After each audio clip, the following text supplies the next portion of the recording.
सरला जी अस्पताल से घर आई तो देखा सीमा उनकी जगह बैठकर सिलाई कर रही थी। बेटी, क्या सिल रही हो?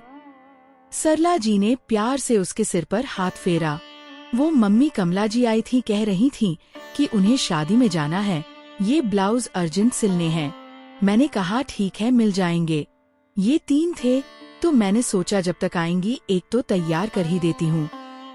आप बैठो, मैं आपके लिए पानी लाती हूँ। सरला जी पास पड़ी एक खाट पर बैठ गईं। वो सोच रही थीं, क्या हो गया इस बेटी को जो कभी घर के किसी काम को हाथ नहीं लगाती थी। रोज अपने पापा से पैसे लेकर जाती थी तो कभी वापस नहीं करती। पिज्जा, कोल्ड ड्रिंक, पार्टियां ही उसकी जिंदगी थी। आज एक एक पैसे के लिए काम कर रही है। तभी सीमा पानी ले आई।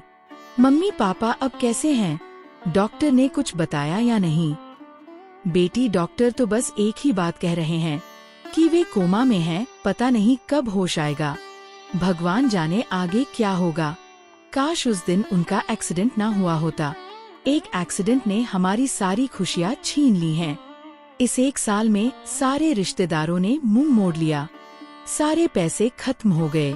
अब क्या होगा? ये सुनकर सीमा के चेहरे पर एक उदासी सी छा गई। उसकी मम्मी दिन में पापा की देखभाल करती, रात को कपड़े सिलती थी। एक बड़े से घर को बेचकर वो लोग छोटे से किराए के मकान में आ गए थे।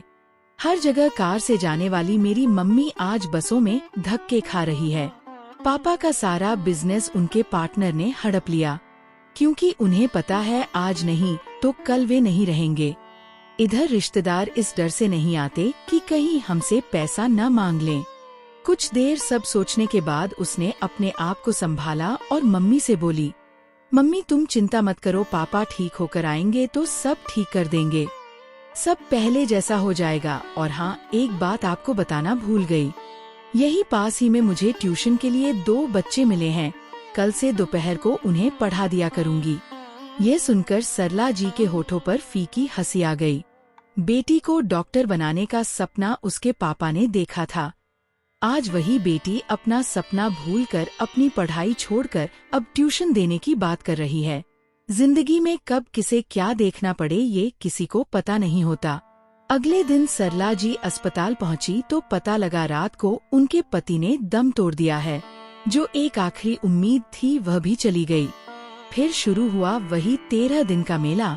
रिश्तेदार सगे बनकर आ गए, घर मेहमानों से भर गया, लेकिन सरला जी की आंखें अब सूख चुकी थीं। उन्हें सबसे नफरत थी, क्योंकि उन्हें पता था 13 दिन बाद वे नजर भी नहीं आएंगे।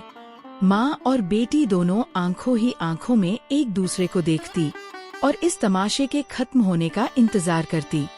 13 दिन बाद सरला जी ने नए सिरे से जिंदगी जीने का फैसला किया। उस बड़े से शहर को छोड़कर वो गांव लौट गए। पति की निशानी के रूप में यही एक गांव का मकान था, वही कुछ जमीन थी। सरला जी ने खेती शुरू की। दोनों माँ बेटी ने मेहनत करके अच्छी फसल पैदा की।